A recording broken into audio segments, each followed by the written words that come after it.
DOST? Oh, of course, makikipag-unahan kami sa ibang mga scientista na sa tingin namin baka may instrumento na may kakayahan. Yun nga ang gagawin ko, mag-inquire muna nga ako kung meron. Kasi may mga pandagat kaming mga instrumento na pinondohan ng DOST for marine monitoring ng mga isda, mga corals. No? But we will have to find out kung yung murky condition ng tali, kung kaya pa ng ibang mga camera na meron. Sa inyo ngayon, sir, ano yung malaking challenge na nakikita mo siguro sa recover ng bag kung sakaling meron? Kung sakaling meron? Well, unang-una kung saan exactly. Para concentrated yung survey. Once na ma-identify, mas madaling ng siguro pamamaraan. Saan exactly, kasi malalaman mo kung gaano kalalim. Sir, last, ang maganda binagit niyo, magtapo ng camera, binagit niyo. Maghulog ng camera. Yun ang pinakamaganda. Tingin ko, na? ang mas pinakamadali, kaysa mag-dive. Kasi, mas safe man ang diving di safe. Di natin alam yung lalim eh. So kaya naman ang diver may certain depth. Baka kaya nila. Hindi ko alam kasi hindi man ako. Depende kaya nang ipagkulong natin sila sa Japan ba. Kung may camera that can be brought down, mas madaling at maliwanag at hindi murky masyado, then that can easily find out kung meron dyan sa ilalim. Na yung healthy and nutritious foods developed by DOST. No? So, na-realize in this administration. Na-advocate siya. And,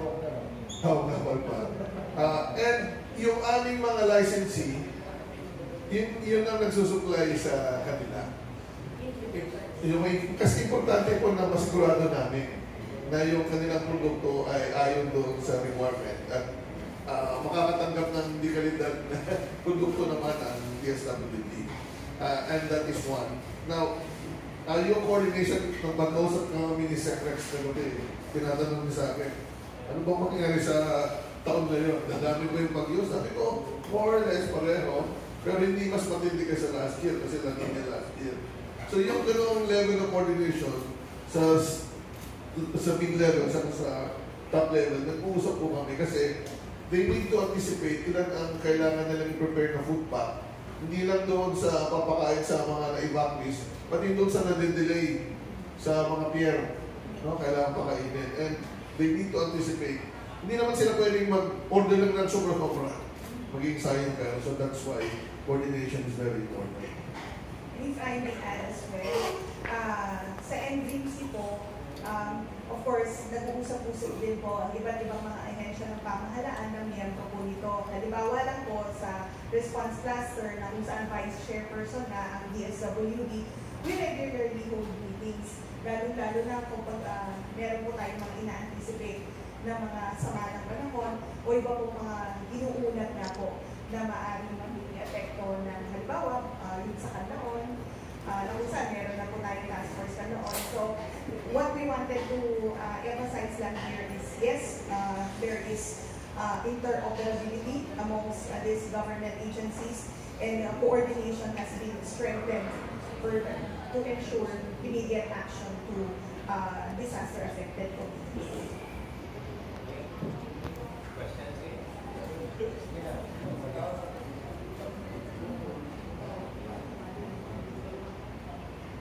Hello po. Gisco from TV5. To Dr. Mar.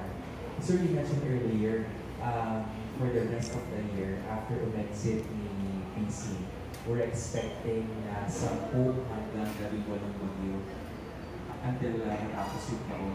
Para may idea po yung publiko, ito po bang 10 hanggang 15 nito, magpapaulat na to? Ano po yung sa forecast ng pagkasa? So may isa hanggang daw po. Maraming salamat sa katanungan.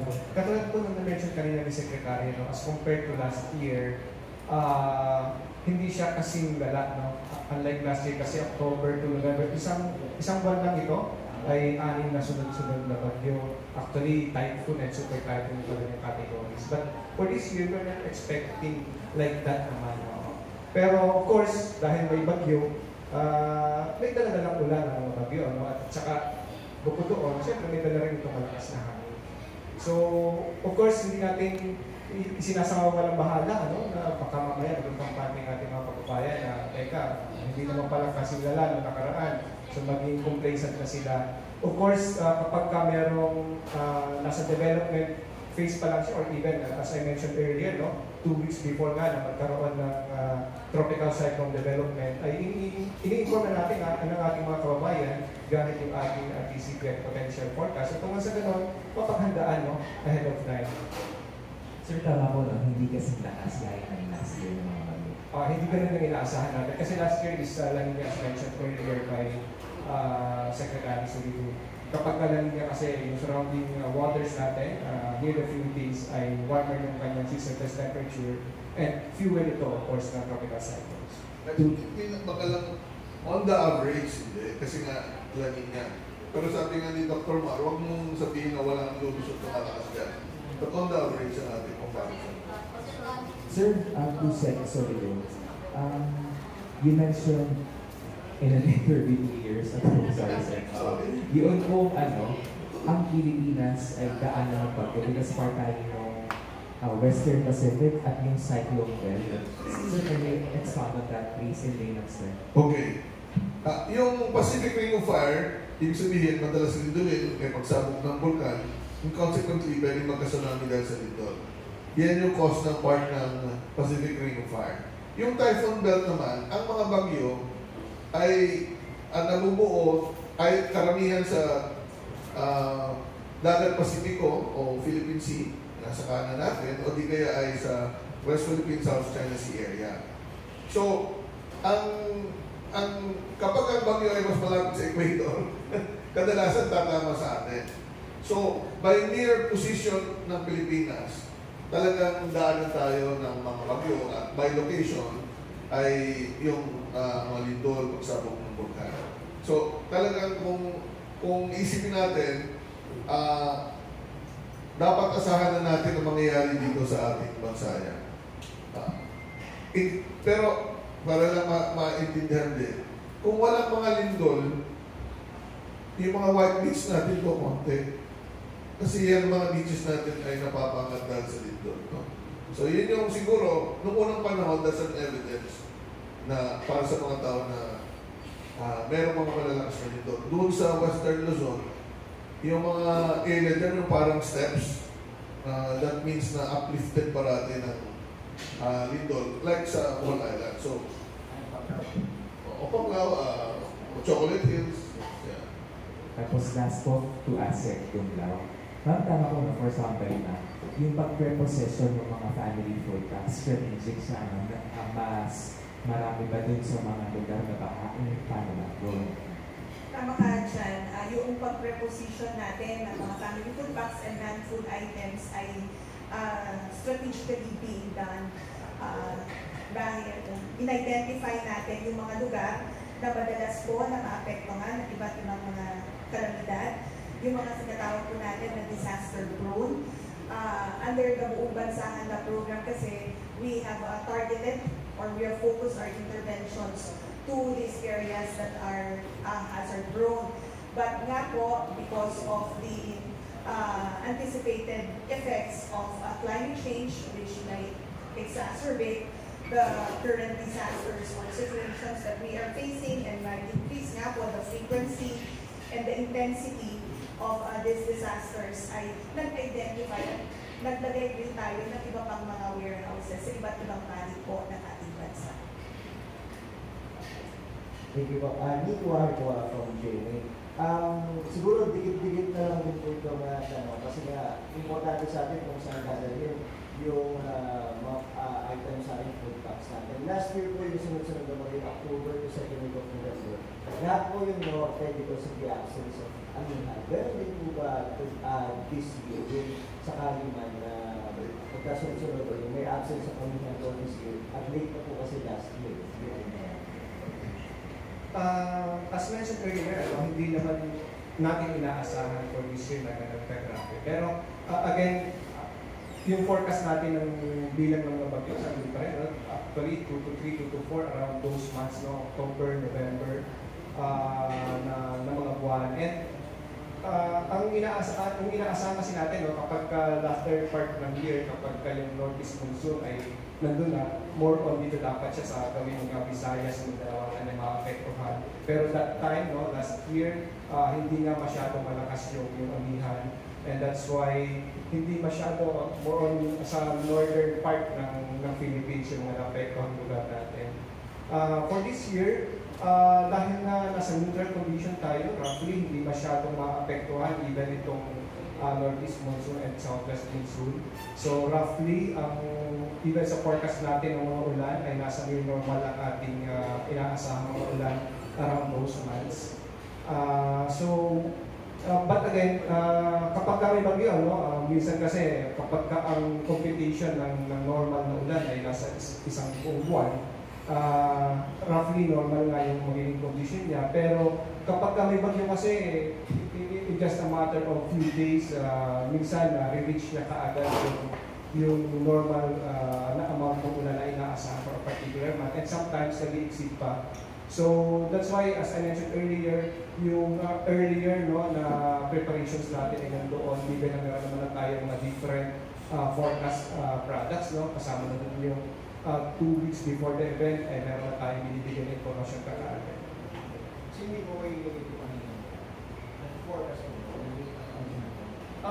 for the timing ng amihan, ang mention niya, for the timing ng amihan kasi roughly, pino-forecast din natin ito, but again, yung uncertainty pertaining to that, given na halimbawa nasa July pa lang tayo, mataas ba yung uncertainty pertaining to that? And that's why we couldn't provide yung exact na information pakakaagad for that particular event. Ay, Dr. lugar mo ng breaking news po. Dahil po sa climate change, may mga lugar dahil sa Pilipinas na mas uulan na, mas magkakaroon na ng bagyo. Kung meron na saan? When may studies tayo, I think it was published in a very good journal. Particularly during latter part ng year, December, tawag nila dito ay Christmas typhoons.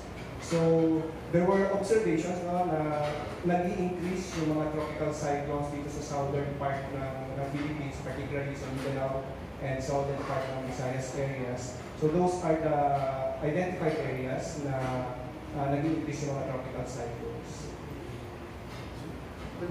Actually, siguro kailangan natin magpa-remedal sa kanila. Kasi yung climate forecast long term yan, na-identify na yan in 50 years or 100 years. Aling lugar ang mas uulan, mas kukunti ang tubig. Meron din namang extreme rain. So, ibig sabihin, pwede magkabahaan, landslide. May namang walang ulan, magkaka-drought. So, meron pong mga ganung information if you're interested ang pag-asa. But, ang importante kasi, in the general pattern, pag malakas yung Northeast Monsoon, madalas napaparami yung bagyo dito sa Mindanao. At alam naman natin na kung less frequent ang daan ng isang bagyo sa isang lugar, hindi ganun kahanda ang mga tao. So dapat mag-focus din ng preparedness campaign doon sa lugar na.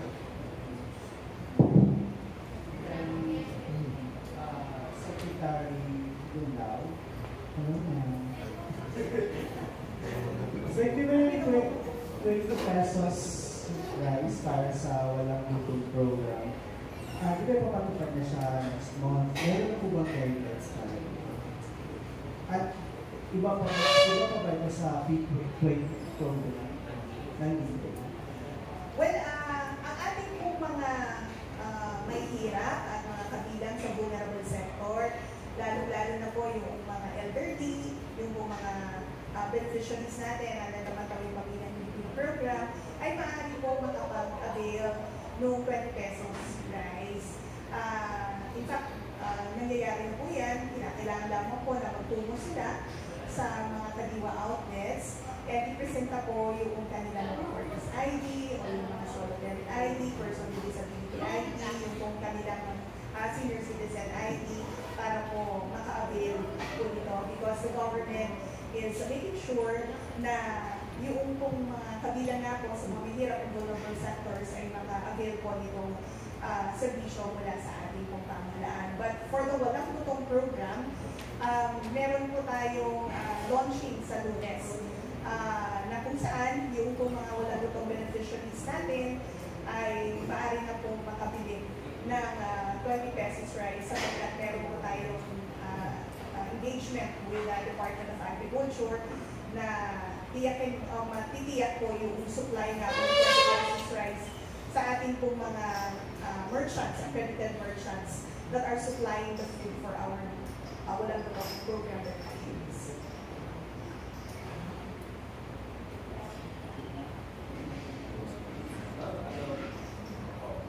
Hello. Sorry sa boses ko. Job na ako ng ABS-CBN News. Mga 6 months, kalahati na lang ng taon. Magkano po yung natitirang budget natin na standby funds for tawag ito sa mga calamities, sa mga disasters, tapos pa-explain ma'am yung pagkakahati-hati sa kanila. Okay. Sa kasalukuyan po, ang total standby funds ng DSWD ay nagkakahalaga ng mahigit 141 million pesos. Meron po dyan yung magagamit natin for the quick response funds. But Job, ang ating pong kasing pondo under the quick response fund ay maaari pong i-request for replenishment mula sa DBM. In fact, meron na nga po tayong isusumite na request, no? Our second request for replenishment para po magpatuloy yung po mga production ng ating mga family food packs and pagtugon sa mga naapektuhan na po ng iba't ibang mga kalamidad.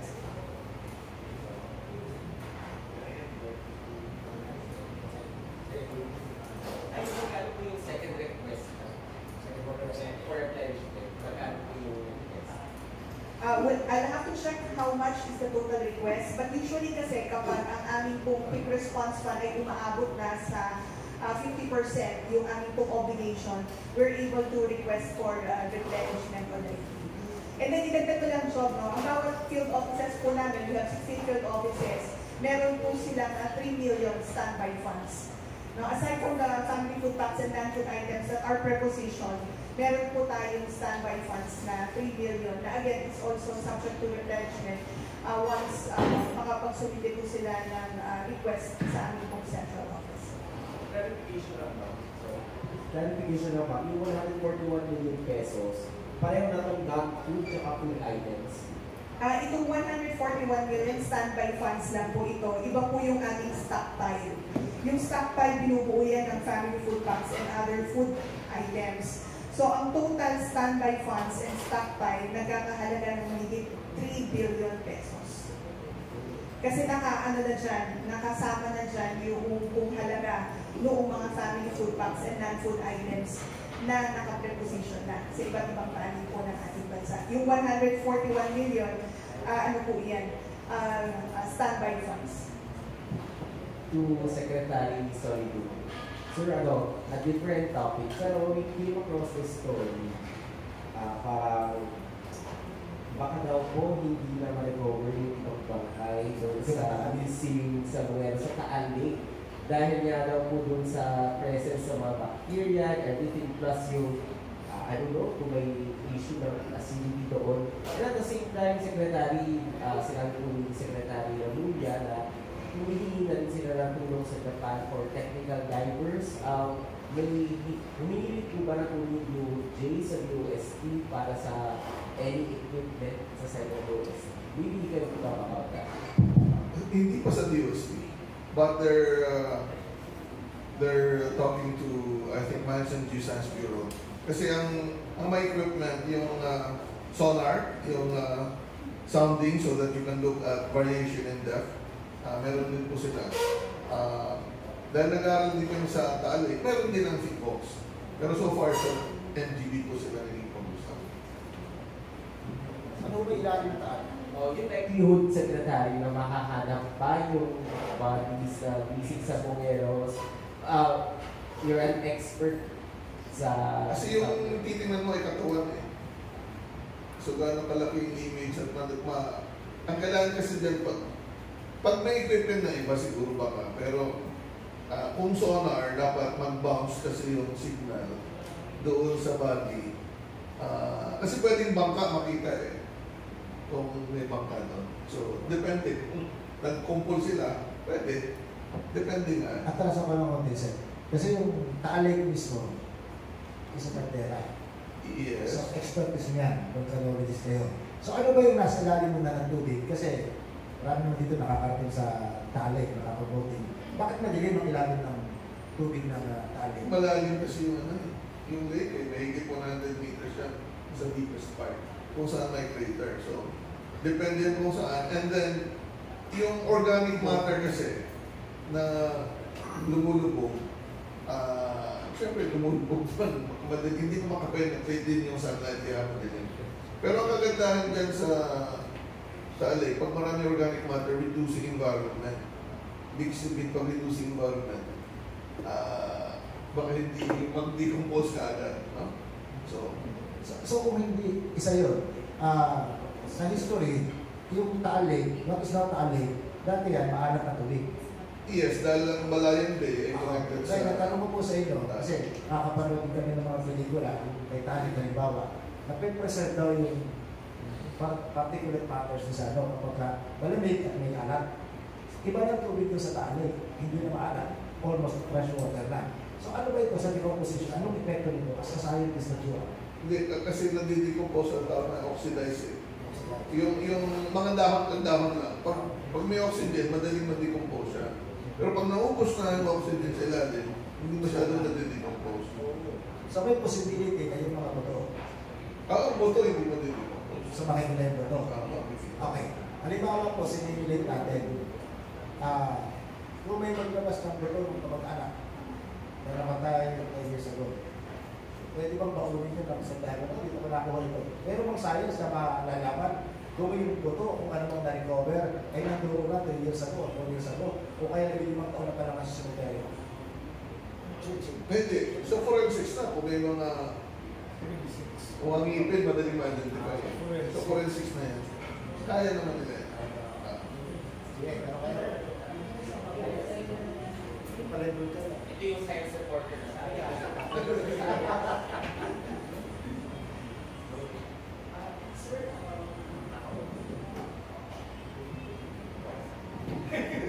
Sir, yung sa di madaling ma-decompose, ay agad ang decompose, agad yung kalawag sa mga Kung reducing environment, if it's a reducing environment, ibig sabihin walang masyadong oxygen.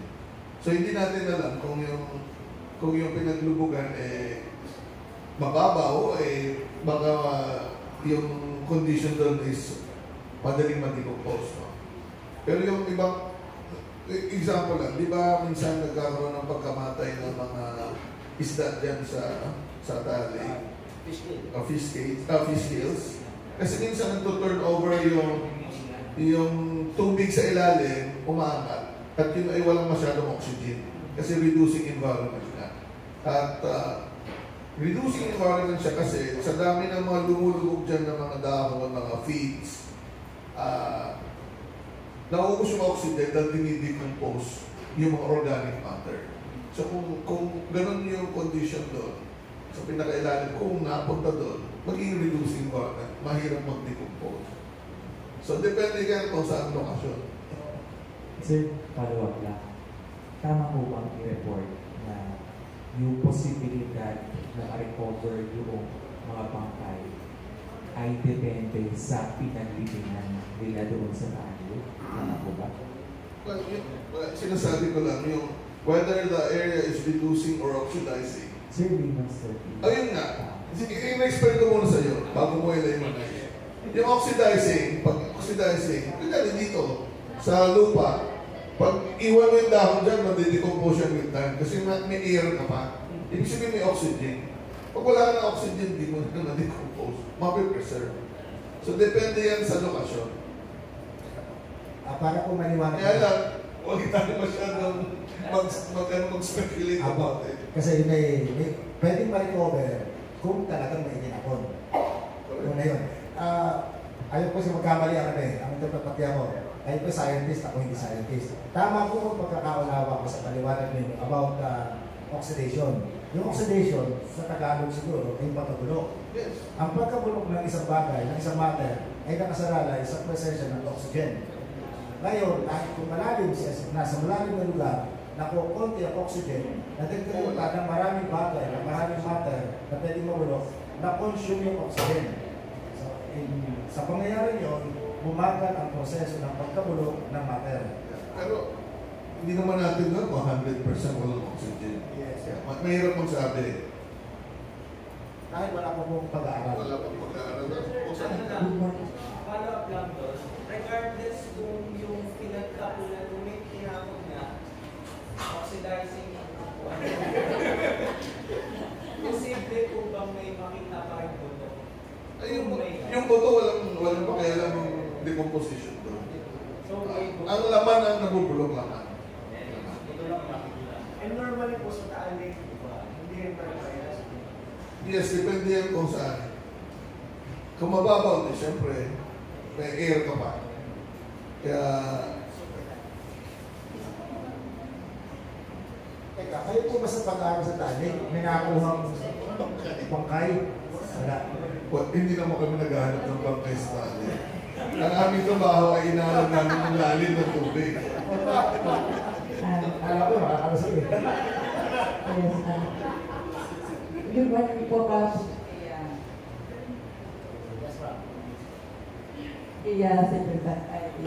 DSWD po.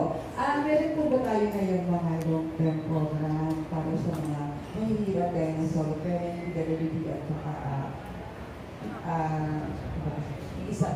Okay po.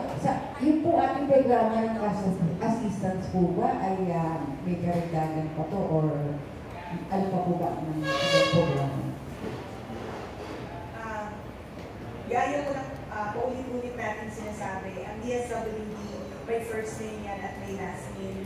First name po niyan is social welfare and the last name is development. So social welfare po, dyan po pumapasok yung immediate assistance, yung kung mga social safety nets, yung mga stopgap measures, kagaya ng assistance to individuals in crisis situation, na kung saan yung mga pamilya at individual na nakakaranas po ng mga sudden and adverse shocks, kagaya ng pagkakasakit ng miyembro ng pamilya o pagkakamatay ng miyembro ng pamilya, may mga agaran po tayong tulong na naipapaabot.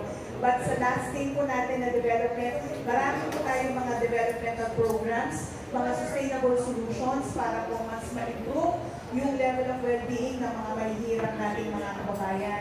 Napapabilang po dyan yung Pantawid Pamilya Pilipino Program na namumuhunan sa edukasyon at kalusugan ng ating mga mahihirap na kababayan. Meron po tayo dyan mga persons with disabilities. May mga elderly people din po at mga solo parents na meron pong mga anak na minumonitor natin para sila ay makapag-aral at makapag-avail ng mga health services. Ganyan din po, meron tayong Sustainable Livelihood Program. Diyan din po, kinakapacitate natin yung ating pong mga mahihirap na kababayan para magkaroon po ng maliit na hanap buhay o makapaghanap po ng trabaho. Meron din po tayo dyan, mga persons with disabilities. Just recently, we've launched o nag-turnover po tayo ng person with disability electric transport services para sa mga persons with disabilities na miyembro po ng mga Sustainable Livelihood Program Associations natin. So yes, may mga ganyan interventions po for that particular sector. Also, meron tayo yung Kalaki Seeds. This is a community-driven development.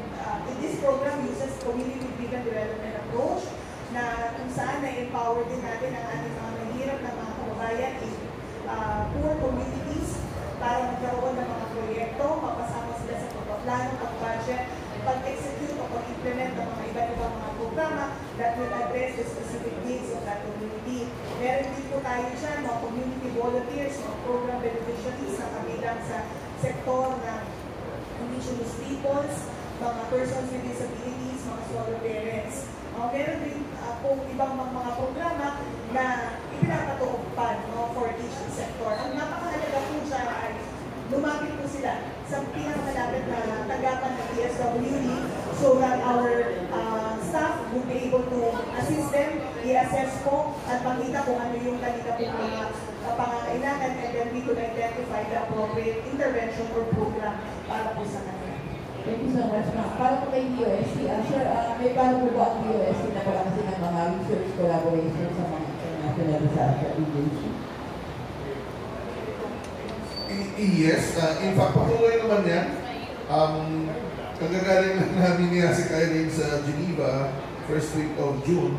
And may mga bilateral discussions kami, especially with Japan, na mga bagong proyekto na new technology that can be applied in the Philippines. No? And yung effort din na nare-recognize nila na integrating science and disaster risk reduction and the community, malaki ang experience ng Philippines. Advantage natin on how to make science be more practical rather than pure science. So they also want to work with us on developing a community of countries that will share across, like for example, ASEAN, what we have among ASEAN countries, but also address ano yung pa yung mga hindi na-address sa iba-ibang ASEAN countries, and likewise in the Philippines, na baka maging research topic.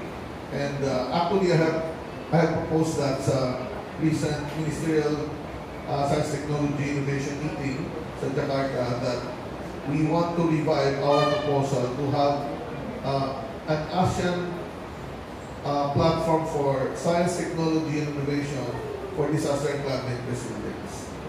Yes. Thank you so much, sir. Para po sa Pag-asa, last question, paano po natin nagpapalawak ang access ng weather information sa mga libig na lugar? Okay, ganito po. Maraming paraan po, no? Actually, yung social media, una-una, dinaharness na po ni Pag-asa yung disseminate ng information gamit ang ating Facebook, ang YouTube, and then, of course, sa website din natin. And then, meron din po kami mga regional offices. So, yung mga nasa countryside, lalo na yung mga walang internet, na-access po nila information sa pamamagitan ng radyo. No? Kasi meron pong everyday na interview and media interview sa ating mga kasama sa Regional Services Division. Ayan po.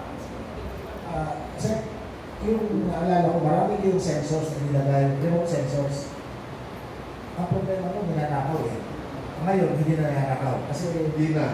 Kasi so hindi nananakaw sa walang papel. hindi na. Kasi may mga ilang lugar, pero sa tingin ko, marami nang may solar. Mura na. But yung continuous education and awareness, siguro na-realize ng public na yung mga sensor ay para sa kanilang kaligtasan, hindi man para sa amin lang.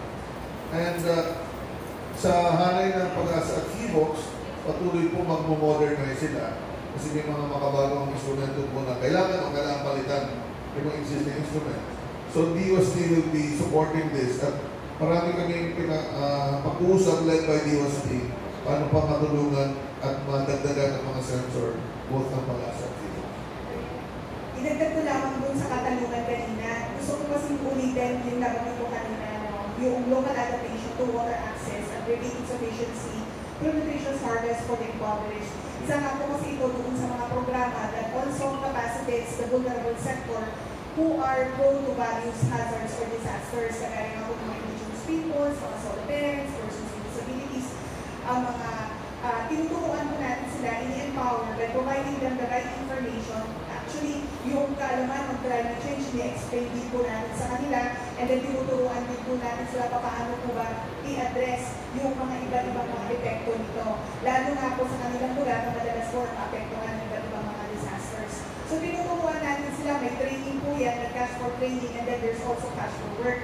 Kasi dyan tinuturuan natin sila na magbukal ng lupa, buo ng mga small farm reservoirs, mag-prepare po ng mga current water systems na makakatulong po sa kanilang pagtatanim. At the same time, tinuturuan natin sila sa community gardening,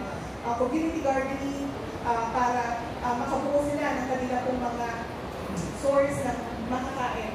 No, para, again, ang overall objective niyan ay turuan sila to come up with sustainable solutions that will address the effects of disasters that are affecting them. So, yan po yung mga ilan sa mga programa na pinapatupad po ng DSWD DSWD. So under Now MDD, we're not just building disaster resilient communities, we're also promoting food security through this particular intervention.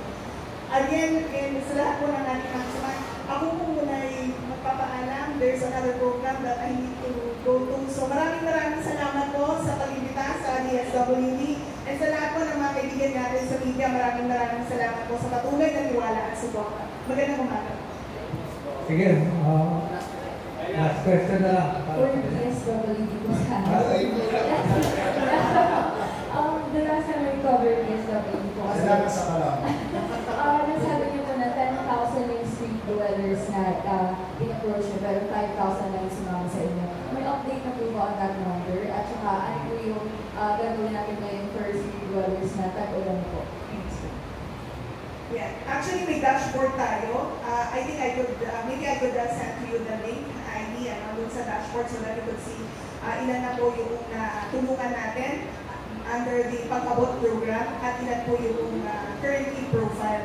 Pero tuloy-tuloy po, araw-araw po na umiikot ang ating pag-abot team para po makumbinse yung mga families and individuals in street situation, madala natin sa processing center at ma-assess po natin sila kung ano po yung kinakailangang tulong ipaabot sa kanila.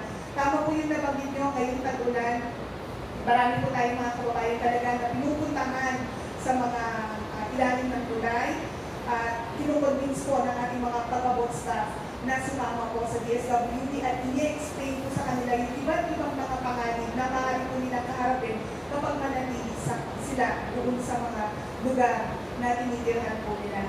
So yes, the pag-abot program continues to operate and we will continue to reach out to families and individuals in street situations. Tanong pa kayo para hindi makalis. Mabuti ng bag.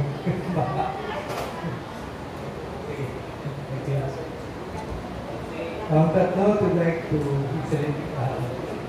end this edition of our this forum. Thank you, Asek Bunlaw. Thank you rin kay Secretary Renato Solido. First time yata mag-appear under Marcos. Sa ano, kasi tumaba yung si Manny Julius eh. Kaya, Matagal na ako. Oo. Oo, Pibo. Maraming salamat din kay Deputy Administrator Pag-asa, si Mar Villaferte.